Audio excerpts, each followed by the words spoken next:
நண்பர்களே, அனைவருக்கும் வணக்கம்.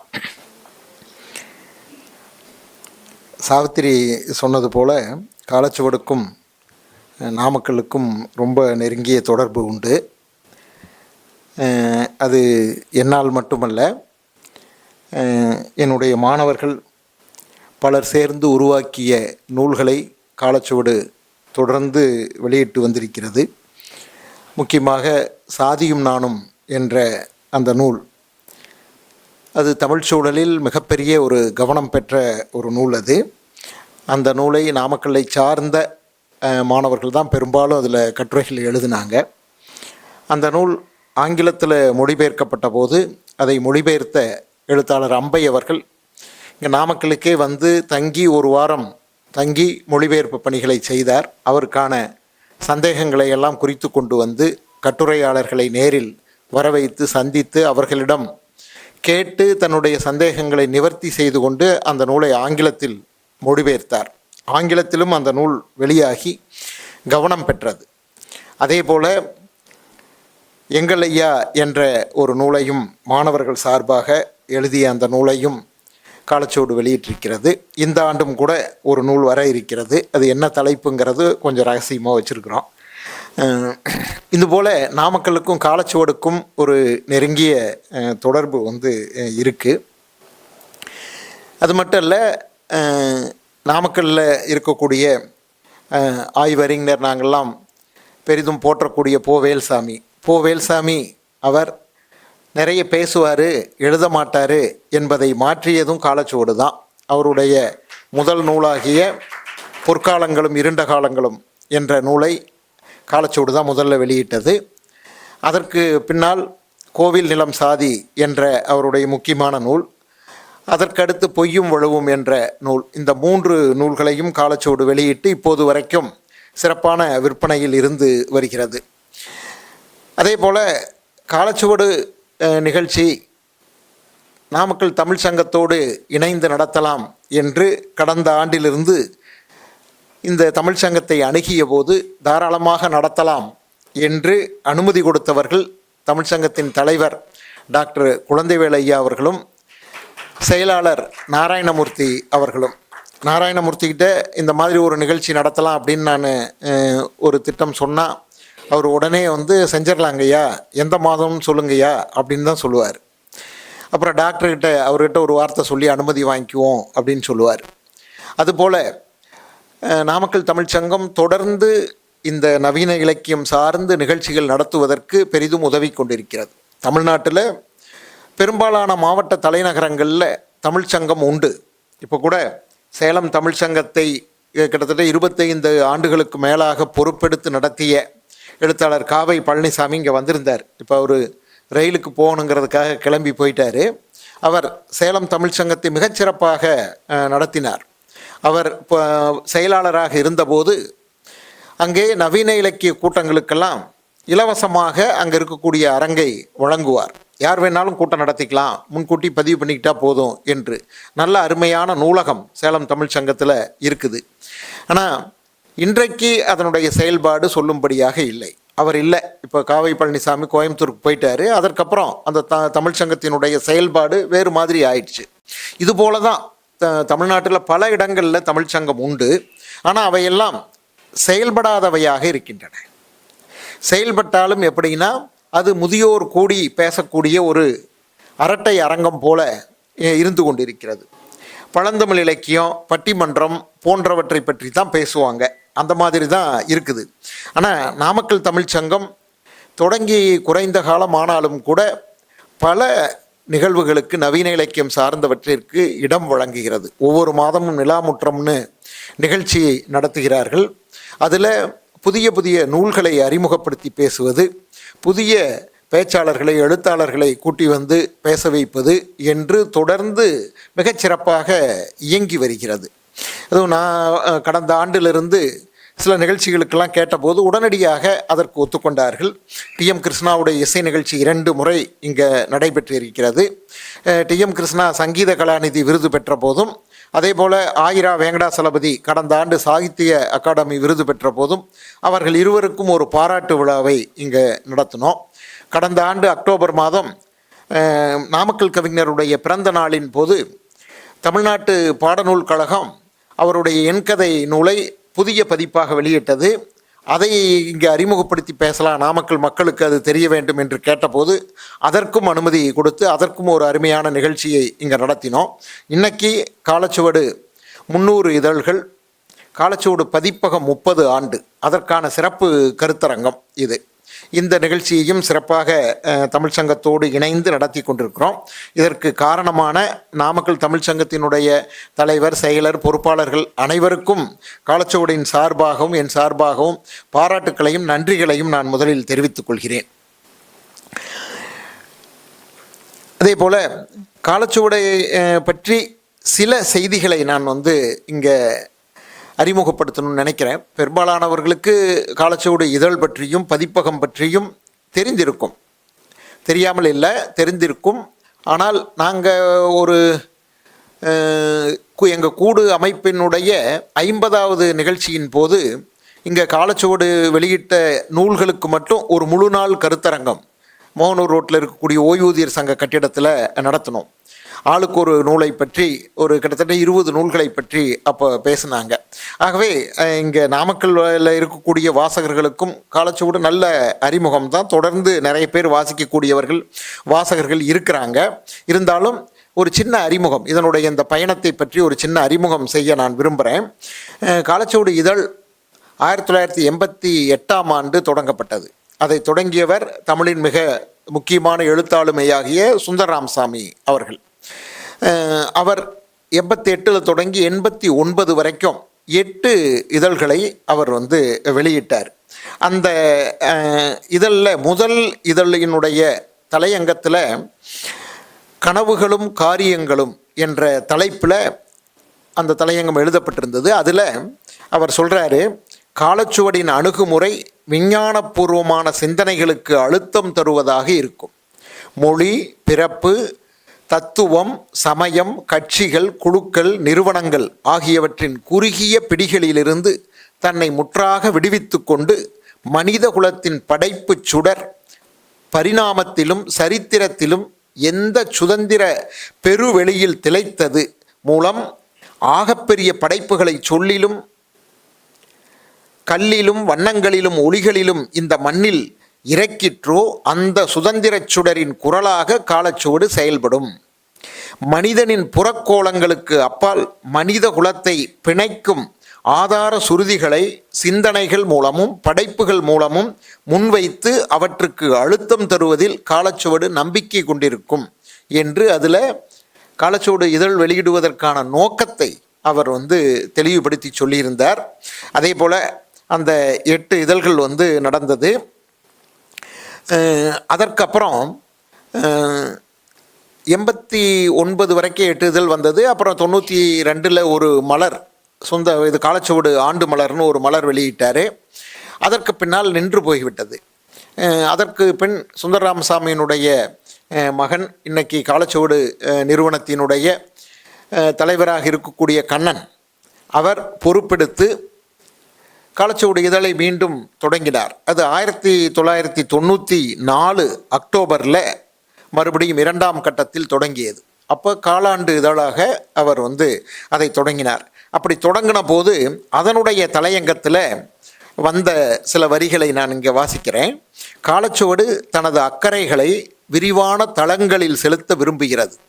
முன் முடிவுகளும் குரோதங்களும் தமிழ்ச்சூழலில் அறிவார்ந்த உறவுகளையும் பரிமாற்றங்களையும் சிதறடித்துவிட்ட நிலையில் காலச்சுவடு சிந்தனைகளின் சுதந்திரமான சந்திப்பு முனையாக இயங்க விரும்புகிறது.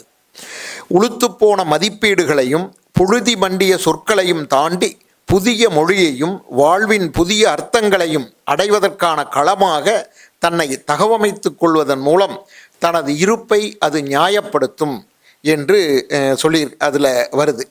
அதற்கப்புறம் 94 காலாண்டு இதழாக வந்தது. படிப்படியாக அதனுடைய வளர்ச்சி இருந்தது.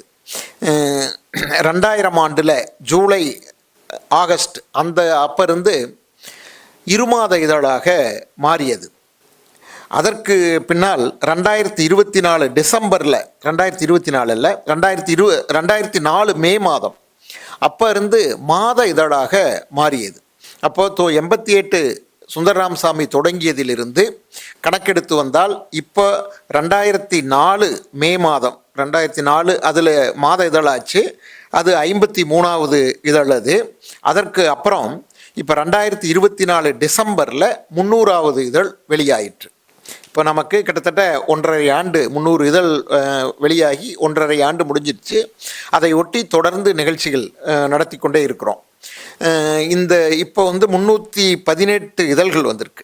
இந்த 300வது இதழுக்கு அப்புறம் 18 இதழ்கள் வந்திருக்கு. இப்போ 318 இதழ். இப்போ அந்த 300வது இதழில் அதனுடைய தலையங்கத்தில் ஒரு பகுதி காலச்சுவடை முதன்மையாக ஒரு மாற்று இதழாகவே வரையறுக்க வேண்டும், ஒரு குறிப்பிட்ட தரப்பினரின் கருத்தாக்கங்களையும் படைப்புகளையும் விவாதங்களையும் மட்டுமே வெளியிடும் இதழாக இல்லாமல் பல்வேறு கருத்தாக்கங்களையும் நிலைப்பாடுகளையும் கொண்டவர்களுக்கான மேடையாக செயலாற்றுகிறது. வெவ்வேறு சிந்தனை முறைமைகளுக்கும் நவீன படைப்புகளுக்கும் களமாக திகழும் அதே வேளையில் தனக்கே உரித்தான சில புதிய திறப்புகளையும் காலச்சுவடு உருவாக்கியுள்ளது என்று அதில் இருக்கு. நீங்கள் இந்த நான் வாசித்த 3 தலையங்கத்திலையுமே நீங்கள் பார்த்தீங்கன்னா, முதல் இதில் சுதந்திர சுடர் என்ற சொல்லை பயன்படுத்தியிருக்காங்க. 2வதுல சுதந்திர சிந்தனை என்பது இருக்குது. சுதந்திர சிந்தனைகளின் சந்திப்பு என்ற தொடர் இருக்குது. இதுதான் காலச்சுவடுடைய மையமான நோக்கம் அப்படின்னு நான் நினைக்கிறேன். எல்லா விதமான சிந்தனைகளுக்கும் இடம் கொடுக்கணும் என்பது. ஒன்றை பற்றி மறுப்புகள் மாற்று கருத்துக்கள் அவை முறையாக எழுதப்படுமானால் அவற்றுக்கும் இடம் கொடுக்கணும் என்பது தான். அதே போல் இதை தொடக்கத்தில் 94 கண்ணன் மீண்டும் தொடங்கிய போது இதை ஒரு இலக்கிய இதழ் என்று சொல்லி இதில் அரசியல் வரலாமா, சமூக விஷயங்கள் வரலாமா, காலச்சுவடு இப்படி ஆயிடுச்சு என்று பேசியவர்கள் உண்டு. ஆனால் கண்ணனுக்கு அதில் நல்ல தெளிவு இருந்தது. அதனால தான் 300வது இதழில் காலச்சுவடை ஒரு மாற்று இதழ், இடைநிலை இதழ்னு சொல்லுவாங்க. மாற்று இதழ்ங்கிற சொல் ரொம்ப பொருத்தமானது. அதாவது நமக்கு வெகுஜன இதழ்கள் இருக்குது, ஆனந்த விகடன், குமுதம் மாதிரியான பத்திரிகைகள் இருக்குது. அவை வைத்திருக்கக்கூடிய மதிப்பீடுகளுக்கும் காலச்சுவடு போன்ற பத்திரிகை வைத்திருக்கக்கூடிய மதிப்பீட்டுக்கும் அதுக்கும் மிகப்பெரிய வேறுபாடுகள் உண்டு. அதனால தான் வெகுஜன மதிப்பீடுகளுக்கு எதிரானது என்ற பொருளில் மாற்று இதழ் என்ற சொல்லை பயன்படுத்தியிருக்கிறாங்க. ஆகவே அப்படி ஒரு மாற்று இதழாக மாற்று சிந்தனைகளை முன்வைக்கக்கூடிய அதற்கு களமாக இருக்கக்கூடிய ஒரு இதழாக 300 இதழ்களை கடந்து வந்திருக்குது. இது சாதாரணமான விஷயம் அல்ல. ஒரு தமிழ் சூழலில் இப்படி நாம் மணிக்கொடியிலிருந்து இலக்கிய இதழ்கள் அல்லது மணிக்கொடியை முழுமையான இலக்கிய இதழும் சொல்ல முடியாது. அதில் நிறைய சுதந்திர போராட்டம் பற்றியான செய்திகள் அவையெல்லாமும் இடம்பெற்றது உண்டு. நாம் இன்றைக்கி சிறுகதை வரலாற்றில் மணிக்கொடி காலம்னு நாம் பிரித்தோம்னாலும் கூட அதுலேயும் பல்வேறு விதமான விஷயங்கள்லாம் வந்திருக்கிறத நாம் பார்க்க முடியுது. அதனுடைய தொடர்ச்சியில் எல்லாம் இந்த மாதிரி மாற்று சிந்தனைகளோடு வந்த இதழ்கள் அவற்றையெல்லாம் எடுத்து பார்த்தோம்னா அவை ஒரு குறிப்பிட்ட காலம் இயங்கி அதற்கப்புறம் முடங்கி போயிருக்கும், திரும்ப வந்ததாக இல்லை. ஆனால் காலச்சுவடு தொடர்ந்து இப்போது 94 2ஆம் கட்டத்தில் தொடங்கினதுக்கப்புறம் இடையறாத பயணமாக 26 வரைக்கும் இன்றைக்கி தொடர்ந்து வந்து கொண்டிருக்கிறது. இது ஒரு வரலாற்று சாதனை அப்படின்னு தான் நாம் சொல்லணும். அதே போல் காலச்சுவடு பதிப்பகம் பார்த்திங்கன்னா கண்ணன் 1995 காலச்சுவடு பதிப்பகத்தை தொடங்கினார். 94 இதழ் திரும்ப வருது, 95 பதிப்பகம் தொடங்கப்படுது.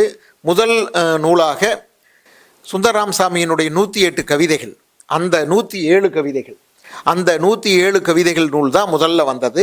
அதற்கப்புறம் ஒரு புளிய மரத்தின் கதை, புதுமைப்பித்தனுடைய வெளிவராத, அதாவது நூலாக்கம் பெறாத பல்வேறு படைப்புகளை எல்லாம் தொகுத்து ஆயிரா வெங்கடாசலபதி செய்த அன்னையிட்ட தீ என்ற நூல், இவை தொடக்கத்தில் வந்தது. இந்த நூல்கள் மிகப்பெரிய ஒரு கவனம் பெற்றவை. சுந்தர ராமசாமியுடைய புளிமரத்தின் கதை தொடர்ந்து இலக்கிய உலகில் பேசிக்கொண்டே இருந்தாலும் கூட வாசகருக்கு வாசிப்பதற்கு அந்த நூல் கிடைக்கவில்லை. தமிழ் புத்தகாலயம் முதல் பதிப்பு வெளியிட்டது, அதற்கப்புறம் கிரியா ஒரே ஒரு பதிப்பு வெளியிட்டது, அவ்வளவுதான்.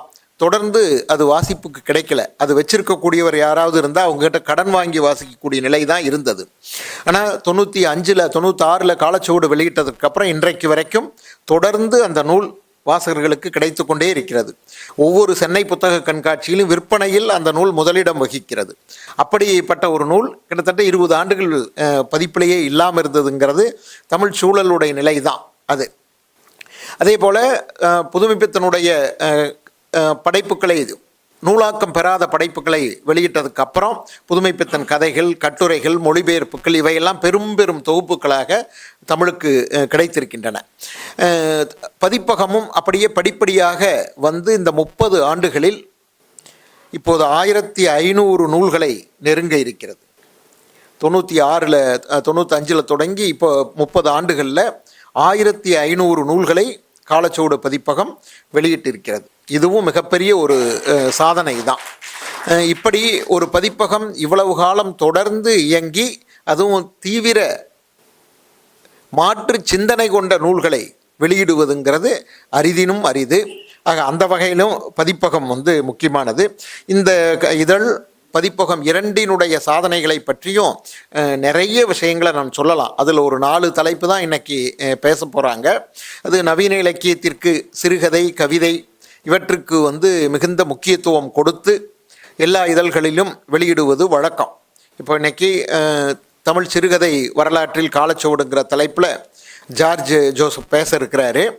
காலச்சுவடில் வந்த தொடங்கின இதழிலிருந்து இன்றைக்கி வரைக்கும் ஒவ்வொரு இதழ்லையும் ஒரு சிறுகதையாவது இல்லாமல் இல்லை. அப்போ சிறுகதைக்கு காலச்சுவடு எவ்வளவு முக்கியத்துவம் கொடுத்திருக்கிறது என்று நாம் வந்து அதிலிருந்து அறியலாம். காலச்சுவடில் வந்த சிறுகதைகளை தொகுத்து ஒரு தொகுதியும் கூட வந்தது. அப்புறம் அதில் நிறைய புதிய எழுத்தாளர்கள் அறிமுகமானது உண்டு. மிக வாசகர்களிடையே கவனம் பெற்ற பல கதைகள் காலச்சுவடில் வந்தது உண்டு. என்னுடைய நீர் விளையாட்டு கதை கூட 2000 காலச்சுவடில் வெளியானது. அப்போது அகில இந்திய அளவில் தேர்ந்தெடுக்கக்கூடிய கதா பரிசுக்கு நீர் விளையாட்டு கதையை அந்த ஆண்டு சிறந்த கதையாக தேர்வு செஞ்சாங்க.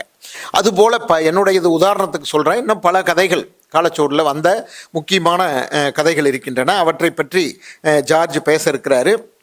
இது மாதிரி நிறைய விஷயங்கள் காலச்சுவடில் சொல்லலாம். இன்னும் சொல்லப்போனோம்னா நாம் தமிழ் அப்படின்னு சொல்லும்போது நாம் பெருமையாக மலேசியாவில் இருக்குது, சிங்கப்பூரில் இருக்குது, உலக நாடுகளில் பல நாடுகளில் இருக்குது, இங்கெல்லாம் 4-5 நாடுகளில் தமிழ் ஆட்சி மொழியாக இருக்கிறது என்றெல்லாம் நாம் பெருமையாக பேசுவோம். ஆனால் அங்கே இருக்கக்கூடிய தமிழர்கள் என்ன செய்கிறார்கள்? அவர்கள் ஏதாவது எழுதுகிறார்களா? அவர்கள் எழுதக்கூடிய இலக்கியம் என்ன என்பதை பற்றியான அறிமுகம் இங்கே வெளியீடுகள் அதெல்லாம் இல்லை. காலச்சுவடு இதழிலும் சரி, புத்தக வெளியீடிலும் சரி, மலேசியா, சிங்கப்பூர், ஈழம், இலங்கையிலிருந்து புலம்பெயர்ந்த பல நாடுகளுக்கு புலம்பெயர்ந்த கனடா, லண்டன் போன்ற பல நாடுகளுக்கு புலம்பெயர்ந்த எழுத்தாளர்களுடைய படைப்புகளை எல்லாம் தொடர்ந்து வெளியிட்டிருக்கிறது. இந்த 1500 நூல்களில் நீங்கள் ஒரு பிரிவு எடுத்திங்கன்னா புலம்பெயர் இலக்கியம், அயலக தமிழர்கள் எழுதிய இலக்கியங்கள் ஒரு பிரிவு வந்து கட்டாயம் நாம் கணிசமான நூல்கள் வந்து வரும். அந்த அளவுக்கு பல விஷயங்களில் கவனம் செலுத்தியிருக்கிறத நாம் பார்க்க முடியுது. பதிப்புலையும் அப்படித்தான். காலச்சுவடு நாம் தமிழ் சூழலை பொறுத்த வரைக்கும் இந்தியாவிலேயே நாம் தமிழை செம்மொழின்னு சொல்கிறோம்.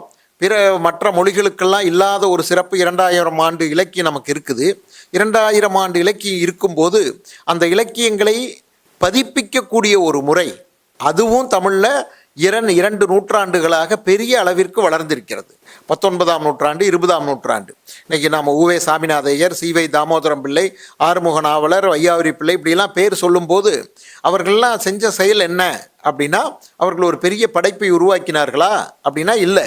ஒரு பெரிய படைப்பை தமிழுக்கு முறையாக எப்படி கொண்டு வந்து தர வேண்டுமோ அப்படி கொண்டு வந்து கொடுத்தார்கள். அதற்காக நாம் அவங்கள சிறப்பிக்கிறோம். அப்போ அவர்கள் செஞ்சது என்ன? பதிப்பு பணி. அந்த பதிப்பு பணியினால் சிறப்பு பெற்றவர்கள் பல பேர் உண்டு. ஆகவே காலச்சுவடு பதிப்பகம் பதிப்பிலும் பெரும் கவனம் செலுத்தியிருக்கிறது. மிக முக்கியமாக நவீன இலக்கியத்தை நம்ம மரபு சார்ந்த தமிழ் மரபுல பழந்தமிழ் நூல்கள் எப்படி பதிப்பிக்கப்படுகின்றனவோ அந்த முறையில் பதிப்பிக்க வேண்டும் என்று அதில் தொடர்ந்து கவனம் செலுத்தி வந்திருக்கிறது. புதுமைப்பித்தனுடைய கதைகளை கால வரிசையில் மிகச்சிறப்பாக பாட வேறுபாடுகளுடன் காலச்சுவடு வெளியிட்டது. அதை தொடர்ந்து கிட்டத்தட்ட இன்னைக்கு இது இப்போ 15-20 எழுத்தாளர்களுடைய படைப்புகள் அப்படி வந்துவிட்டன. இப்போ இவர் கு. அழகிரிசாமியுடைய சிறுகதைகளை அந்த மாதிரி ஒரு தொகுத்து கால வரிசையில் வெளியிட்ட பல அதிகமானும் இங்கே வந்திருக்கிறார். ஆகவே பதிப்பில் அப்படி தொடர்ந்து கவனம் செலுத்தி வந்திருக்கிறத பார்க்கலாம். இதழிலும் பதிப்பு சார்ந்த ஆய்வு கட்டுரைகளுக்கு காலச்சுவடு அளவுக்கு இடமளித்த வேறு பத்திரிகை இல்லை என்றே சொல்லலாம். ஆகவே இந்த பதிப்பில் காலச்சுவடுக்கும் பதிப்புக்கும் உள்ள தொடர்பு, இந்த பதிப்பு வரலாற்றில் காலச்சுவடு என்ன பணியை செய்திருக்கிறது என்பதை கணக்கிட்டு அதை பேசுவதற்காக திருநெல்வேலியிலிருந்து எழுத்தாளர் சீனிவாச கோபாலன் வந்திருக்கிறார். அவர் இன்னும் விரிவான தகவல்களை நமக்கு சொல்லுவார். அதே போல் இந்த கல்வி தொடர்பாக காலச்சுவடு ஒவ்வொரு ஆண்டும் சிறப்பு இதழ்களை வெளியிட்டு வருகிறது. பெரும்பாலும் எல்லா ஆண்டுமே ஜூன் மாத இதழ், மே மாதம் அல்லது ஜூன் ஜூலை இந்த மாதத்தில் ஏதாவது ஒரு மாத இதழ் கல்வி சிறப்பிதழாக வெளிவரும். கல்வி சிறப்பிதழுக்கு மிகப்பெரிய வரவேற்பு உண்டு. மாணவர்களும் ஆசிரியர்களும் பொது வாசகர்கள் எல்லோருக்கும் சம்பந்தப்பட்டது கல்வி. அதனால் கல்வியில் இருக்கக்கூடிய பிரச்சனைகளை, பள்ளி கல்வியாகட்டும் உயர்கல்வியாகட்டும், அவற்றை பற்றியான பிரச்சனைகளை மையப்படுத்தி தொடர்ந்து கட்டுரைகளை வெளியிடுவதல்லாமல் நூல்களை வெளியிடுவதோடு ஒவ்வொரு ஆண்டும் சிறப்பிதழையும் காலச்சுவடு வெளியிடுது. ஆகவே கல்வி தொடர்பாக காலச்சுவடு என்ன செய்திருக்கிறது என்பதை பேசுவதற்கு நம்முடைய தமிழ்ச்சங்கத்தினுடைய செயலர், ஆசிரியப் பணி, தமிழாசிரியப் பணி ஆற்றி கொண்டிருக்கக்கூடிய நாராயணமூர்த்தி அவர்கள் இருக்கிறார். அதை பற்றி அவர் பேசுவார். அப்புறம் நம்ம வாழ்க்கையில் ஒவ்வொரு மனிதருக்கும் கடைசியாக கிடைப்பது அஞ்சலி தான். அதனால் கடைசியாக நாம் அஞ்சலி பற்றி பேசுவதற்கு ஆய்வறிஞர் பல அதிகமான் வந்திருக்காரு. அவரை பற்றி அறிமுகப்படுத்துவாங்க. பெரியார் பற்றியான ஆய்வில் மிக ஆழங்கால் பட்டவர். வைக்கம் போராட்டம் பற்றி மிக பிரமாதமான ஒரு நூலை கொண்டு வந்தவர். அதே போல் சேரன் மாதேவி குருகுல போராட்டம் பற்றியும் நூல் எழுதியவர். அவர் அஞ்சலி கட்டுரைகள், காலச்சுவடு வெளியிட்டிருக்கக்கூடிய அஞ்சலி கட்டுரைகளை பற்றி இங்கே பேச இருக்கிறார். நாம் அஞ்சலி கட்டுரைகளை பற்றி பேசுவதற்கு அந்தளவுக்கு விஷயம் இருக்குதா அப்படின்னா அவர் கணக்கிட்டு வச்சிருக்கிறார். இந்த 300 இதழ்களில் எத்தனை அஞ்சலி கட்டுரைகள் வந்திருக்கின்றன என்பதையெல்லாம் கணக்கிட்டு வச்சிருக்கிறாரு. அவர் அந்த விஷயங்களை எல்லாம் சொல்லுவார். அவர் அது சுவாரஸ்யமாகவும் இருக்கும். அந்த மாதிரியான ஒரு முறையில் ஒரு கட்டுரையாகவே எழுதி கொண்டு வந்திருக்கிறாரு. அதை அவரும் பேச இருக்கிறார்.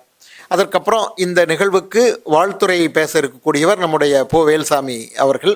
நாம் ஏற்கனவே சொன்னேன், அவருடைய 3 நூல்களை காலச்சுவடு வெளியிட்டிருக்கிறது. போ. வேல்சாமி அவர் கவனம் பெறுவதற்கு கோவில் நிலம் சாதி என்ற அந்த நூல் மிக முக்கிய பங்களிப்பு செய்தது. இன்றைக்கும் ஆய்வாளர்களிடையே மிகுந்த கவனம் பெற்ற நூலாக அது இருக்கிறது. காலச்சுவடில் அவர் கொஞ்சம் கட்டுரைகள் இதெல்லாம் எழுதி இருக்கிறார். அவர் வாழ்த்தி பேச இருக்கிறார். இதற்கப்புறம் இப்படி ஒரு கருத்தரங்கம் நடத்தி நாம் இவ்வளோ பேர் இருந்து இதை கவனித்து பேசுவதற்கான ஒரு சூழல் அதை உருவாக்கியவர் நம்ம கண்ணன் தான். கண்ணனுக்கு உண்மையில் நான் அவருடைய 94 அவர் தொடங்கிய காலத்திலிருந்து தொடர்ந்து அவரோடு நான் பயணித்து வருகிறேன். அதனால் அவர் ஒரு விஷயத்தை எப்படி எடுத்து செய்வார் என்பதை பற்றியெல்லாம் ஓரளவுக்கு எனக்கு தெரியும். இந்த மாதிரியான பணிகளில் அவர் எப்போதுமே அவசரம் காட்டுவதில்லை, மிகுந்த பொறுமையோடு இருப்பார். ஒரு 15 ஆண்டுக்கு முன்னாடி என்னிடம் ஒரு வேலை சொன்ன வேலை இன்னும் முடியாமல் இருக்குது. ஆனால் நான் மறந்தாலும் கூட அவர் மறக்க மாட்டார். சந்தர்ப்பத்தில் அந்த வேலை என்னாச்சு பார்க்குறீங்களா அப்படின்னு கேட்பார். நமக்கு அவசரமாக புத்தகங்களை தயாரித்து வெளியிடுவது அப்போ தான் திருப்தியாக இருக்கும்னு இல்லை. அவர் ஒரு புத்தகம் வரணும் அப்படின்னு சொன்னால் அதற்கு எவ்வளவு காலம் எடுக்கும், அந்த புத்தகத்தின் பின்னால் எவ்வளவு உழைப்பு இருக்கும், அதற்கு எழுத்தாளர்களுக்கு நேரம் கொடுக்கணும், கால அவகாசம் கொடுக்கணும். தமிழில் முழு நேர எழுத்தாளர்களாக இருக்கக்கூடியவர்கள், வாழக்கூடியவர்கள் பெரும்பாலும் இல்லை. எழுத்தின் மூலமாக பெரிய வருமானம் வர்றதில்லை. ஆகவே இப்படி பொறுமை காத்து நூல்களை வெளியிடக்கூடியவர் அவர். அதே போல் நான் காலச்சுவடுடைய பயணம் பற்றி சொன்னபோது பார்த்திங்கன்னா, காலாண்டு இதழ், அப்புறம் இருமாத இதழ், மாத இதழ், பதிப்பகம், பதிப்பகத்தில் ஆண்டுக்கு சில நூல்கள் அப்படின்னு வந்து இப்போ வந்து ஒரு ஆண்டுக்கு கிட்டத்தட்ட 100 நூல்களை ஒரு ஆண்டுக்கு வெளியிடக்கூடிய அளவிற்கு அதில் மாற்றம் வந்திருக்கு. இதெல்லாம் வந்து படிப்படியாக பொறுமையாக அடுத்த கட்ட வளர்ச்சியை நோக்கி எடுத்து சென்றவர். இதில் மிக முக்கியமாக இன்னொன்று நான் கண்ணனுடைய திறன் பற்றி சொல்லணும் அப்படின்னு சொன்னால், எழுத்தாளர்களுக்கு, நூல்களுக்கு, இதுக்கெல்லாம் வந்து அவர் கொடுக்கக்கூடிய மதிப்பு அளவுக்கு, இன்னும் சொல்லப்போனால் அதையெல்லாம் விட பெரிய அளவுக்கு வாசகர்களுக்கு மதிப்பளிக்க வேண்டும். ஒரு பதிப்பகம், ஒரு இதழ் வாசகர்களுக்கு முதன்மை கொடுக்க வேண்டும் என்ற பார்வை உள்ளவர் அவர். அதனால் வாசகர்களுக்கு நீங்கள் பார்த்தீங்கன்னா, வாசகர்கள் கேட்கக்கூடிய என்னென்ன அவங்க கேட்குறாங்களோ அதையெல்லாம் செய்து கொடுக்கக்கூடியவராக இருப்பார். வாசகர்கள் சொல்லக்கூடிய கருத்துக்களை எடுத்துக்கொண்டு அதை அவங்க என்ன சொல்கிறாங்களோ அந்த மாற்றங்களை எல்லாம் செய்வார். நீங்கள் காலச்சுவடுடைய ஒவ்வொரு நூல்லையும் நீங்கள் பார்க்கலாம், இந்த நூலில் ஏதாவது பிழைகள் குறைகள் இருந்தால் நீங்கள் காலச்சுவடுக்கு தெரிவிக்கலாம், நாங்கள் அதை திருத்துறோம் அப்படின்னு போட்டிருப்பாங்க. அதே போல் ஒரு புத்தகம் நாம் விலை கொடுத்து வாங்குகிறோம், ஏதாவது டேமேஜாக இருந்துச்சுன்னா, எங்காவது கிழிஞ்சிருந்துன்னா உள்ளே புரட்டும் போது நீங்கள் அதை அனுப்புனா நாங்கள் மாற்றுப்பிரதி உடனே தர்றோம் என்று சொல்வது. அதே போல் வாசகர்களுக்கு பல சலுகைகளை அவ்வப்போது அறிவித்து அவர்களை நூல்கள் வாங்க தூண்டுவது. இப்படி வாசகர்களோடு இணக்கமான ஒரு உறவை பேணுவதுங்கிறது காலச்சுவடுனுடைய மிக முக்கியமான ஒரு கோணம். இப்படி பல விஷயங்களை பேசலாம். இந்த அளவுக்கு இந்த நிகழ்வில் தொடக்க உரையை நான் முடித்துக்கொள்கிறேன். இப்படி காலச்சுவடை பற்றி பல தலைப்புகளில் காலச்சுவடு செய்திருக்கக்கூடிய பதிப்பகமும் இதழ்களும் செய்திருக்கக்கூடிய பணியை பலபட நாம் பேசலாம். அப்படி தமிழ்நாட்டில் வெவ்வேறு ஊர்களில் கூட்டங்கள் நடைபெற இருக்குது. அதில் இன்றைக்கி நாமக்கல்லில் நடக்கக்கூடிய கூட்டம்தான் தமிழ்நாட்டில் நடக்கக்கூடிய முதல் கூட்டம். ஆமாம், அந்த பெருமை நமக்கு நாமக்கல் தமிழ் சங்கத்துக்கு நமக்கும் கிடைச்சிருக்குது. அந்த வகையில் இது எனக்கும் ரொம்ப மகிழ்ச்சியாக இருக்கிறது. வந்திருக்கக்கூடிய அனைவருக்கும் நன்றி. எனக்கு இந்த வாய்ப்பை வழங்கிய நாமக்கல் தமிழ் சங்கத்துக்கும் நன்றி. வணக்கம்.